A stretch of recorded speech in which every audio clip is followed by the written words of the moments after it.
Hey guys, what's up? Today we're gonna derive the formula for the surface area of a sphere. So we're gonna do this by pretending that the sphere is made out of many of these things. What are they called? Pyramids? Cones. They're made by cones. And we're gonna be trying to calculate the surface area of the lateral part of the cones. We're gonna add them all together, and that should give us the surface area of the sphere. So the surface area of a cone that looks like this is simply R1 times S times pi. The surface area of a cone that looks like this is R1 plus R2 times S times pi. These formulas are quite easy to derive. You just break up the cone, look at what it's made out of, and then start messing around with it, and eventually you get it. Okay, so now what we're going to do is calculate a formula for the surface area of this type of sphere. So they're made out of cones, so we can just add them up and multiply it by 2. So we can do R1 times S times pi plus R1 plus R2 times S times pi, right? And we're going to multiply that by 2 like that, okay? Now what we're going to do is, I should try writing a little bit bigger. Hold on. We're just going to factor some stuff out. So we can factor out a 2, and we can factor out an S and a pi because they repeat in both of the equations. And then we have R1 plus R2 plus R1. I don't know why I did it like that. It's actually just R1 plus R1 plus R2. It's the same thing anyway, so who cares? Now we're going to look at this part right here. So I hope you guys can realize that they actually share a lot of common angles. This means that all these triangles are congruent. And the thing we know about congruent triangles is that their ratios are the exact same. Okay? So we're going to call this R1, R2, and then R1. And we're going to call this D1, D1, D2, D2, D1, and then D1. All right. And now we're going to draw a small, another triangle pretty much, okay? And we're going to draw it like this. And we'll label it in a bit. So we can call this A, B, and then C. All right, so we have a triangle who has a 90-degree angle right here. And the reason it has a 90-degree angle, as you guys may know, is because its hypotenuse falls into a semicircle, and this angle is its hypotenuse falls into the diameter, and this angle is in a semicircle. And the thing is, with angles that are in the semicircle like that, is it'll always be a 90-degree angle. I think it's like one of the double angle formulas. I actually do not know what it's called. I'll show a proof of this next video. Okay. So we have this, and we're gonna now start finding same ratios, right? So we know that R1 over D1, I'm writing small again, let me try again. R1 over D1 is the same as R2 over D2, which is the same as line AB over line BC. And this is the case because it's not only 90-degree angle, but it shares one common angle right here. And since it shares that common angle, its other angle is congruent with this angle. And so since all the angles are the same, it's a congruent triangle, meaning its ratios are the same, okay? Now, we realize that line BC is simply the side length of the pyramids, right? So we have R1 over D1 is equal to R2 over D2, which is equal to line AB over the side lengths, okay? Now we're going to look at this formula again, but now we're going to express it using line AB over S, okay?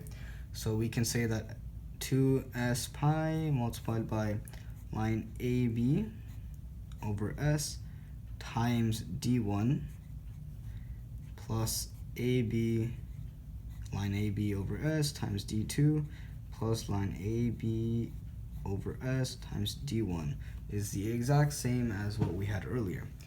The reason for this is because since they're all in ratio, we can look at them individually actually. So we'll look at line R1 over D1 is equal to line AB over S. We can multiply both sides by D1 and we get R1 is equal to line AB over S multiplied by D1. Alright? And you can do the same thing with the other length, and so we have this following formula. Line AB over S multiplied by D1 plus line AB over S multiplied by D2 plus line AB over S multiplied by D1 is equal to R1 plus R2 plus R1, right? Now, we're going to factor out a repeating term. Well, we know that line AB over S is repeating. We can see them in all three equations, so we can factor that out, right? We're going to push this a little bit to the... Alright, so we can now take out the following thing. We can take out 2S multiplied by pi multiplied by line AB over S multiplied by D1 plus D2 plus D1.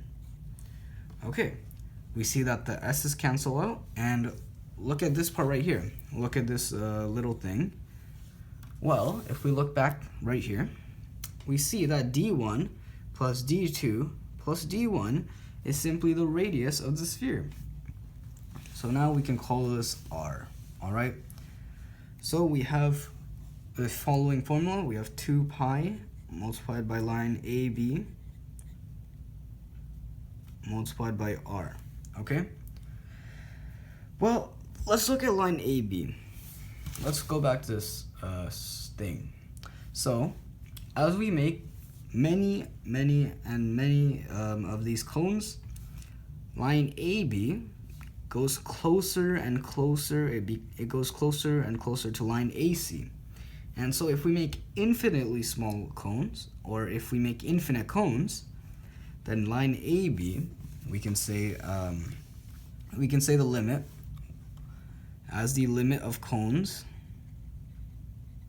approaches infinity, line AB will become line AC.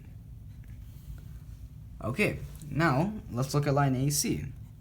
Line AC is simply equal to 2 times the radius, or in other words, the diameter, right?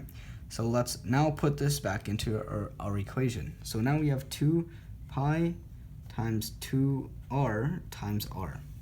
All right. Now let's combine it, and we have 4 pi r squared. So the surface area is equal to 4 pi r squared. And yeah, pretty much. If you now want to know how to derive the volume, it's even easier. It's actually way easier than doing the math for this. We'll look at the cone again. We'll look at the sphere. So pretend that this was the sphere. It's a very bad sphere, but should do, right? So we're gonna try to make the sphere out of smaller and smaller pyramids, right? So now we have the base 1 times the height of this pyramid, height 1, times 1 over 3, I believe.